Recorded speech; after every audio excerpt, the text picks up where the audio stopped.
23 जून 1757 को भारत के इतिहास में एक ऐसा युद्ध लड़ा गया जिसने आने वाले लगभग 2 दशकों की दिशा तय कर दी। यह युद्ध बंगाल के नवाब सिराजुद्दौला और ईस्ट इंडिया कंपनी के प्रतिनिधि रॉबर्ट क्लाइव के बीच हुआ था। इस लड़ाई का नतीजा सिर्फ एक सैन्य जीत नहीं था, बल्कि इसी दिन से भारत में ब्रिटिश हुकूमत की नींव भी रखी गई थी। नमस्कार दोस्तों, मैं अनिल कुमार स्वागत करता हूं बुद्धा संस्थान पर और आप देख रहे हैं इतिहास के किस्से। और आज जानेंगे प्लासी के युद्ध के बारे में, जो भारत में अंग्रेज हुकूमत की शुरुआत के बारे में यहां से जानकारी आपको दूंगा इस वीडियो के माध्यम से। साल 1707 में मुगल सम्राट औरंगजेब की मृत्यु के बाद पूरे देश में मुगल शासन का प्रभाव धीरे धीरे कमजोर होता गया और कई प्रांतों में अलग अलग शासक उभरने लगे। इस राजनीति अस्थिरता के बीच ईस्ट इंडिया कंपनी, जो भारत में व्यापार के उद्देश्य से आई थी, उसने धीरे धीरे राजनीति में दखल देना शुरू कर दिया और बंगाल उस समय भारत का सबसे धनी और समृद्ध दृष्टि से महत्वपूर्ण प्रांत था और कंपनी की नजर लंबे समय से बंगाल पर ही बनी हुई थी। लेकिन नवाब सिराजुद्दौला के साथ उसके संबंध बिगड़ते चले गए। अंग्रेजों द्वारा किलेबंदी, व्यापारिक धांधलियां और नवाब की सत्ता को चुनौती देने वाली गतिविधियों ने संघर्ष को जन्म दे दिया और प्लासी का युद्ध मुर्शिदाबाद के पास प्लासी नामक स्थान पर लड़ा गया। नवाब सिराजुद्दौला के पास अधिक संख्या में सैनिक थे, लेकिन उसकी सेना के एक बड़े हिस्से ने युद्ध से लड़ने का मना कर दिया। इसका कारण था जो मीर जाफर, जो नवाब के सेनापति थे और पहले से ही ईस्ट इंडिया कंपनी के साथ गुप्त समझौते कर चुके थे। युद्ध के समय उन्होंने अपनी सेना को निष्क्रिय रखा और जिससे नवाब की हार हो गई। सिराजुद्दौला युद्ध के बाद भागने की कोशिश में मारे गए और मीर जाफर को बंगाल का नवाब बना दिया गया।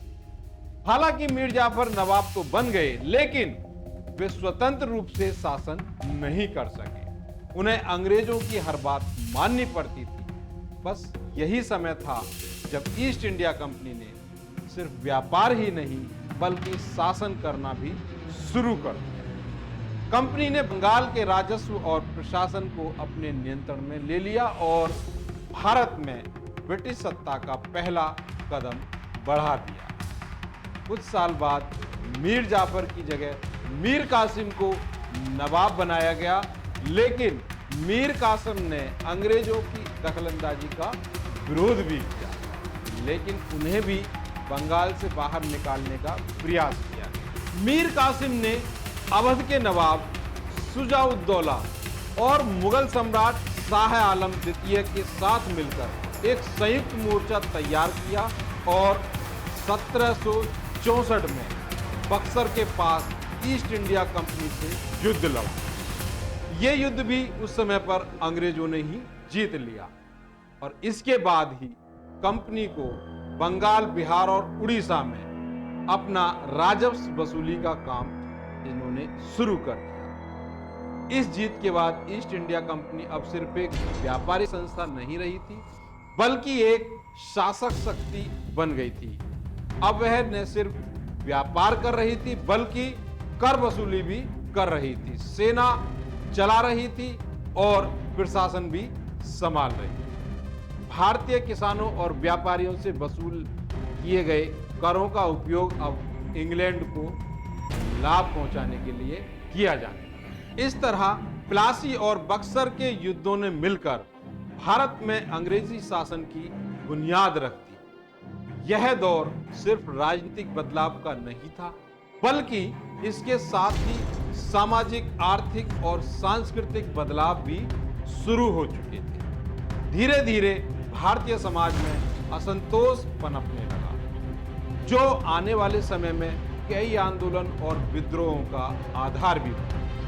प्लासी की हार सिर्फ एक युद्ध की हार नहीं, यह आत्मनिर्भर भारत की राजनीति स्वतंत्रता का पहला सबसे बड़ा नुकसान था, जिसने हमें लंबे समय तक विदेशी शासन के अधीन कर दिया और अंग्रेजी हुकूमत का दबदबा बनता चला गया।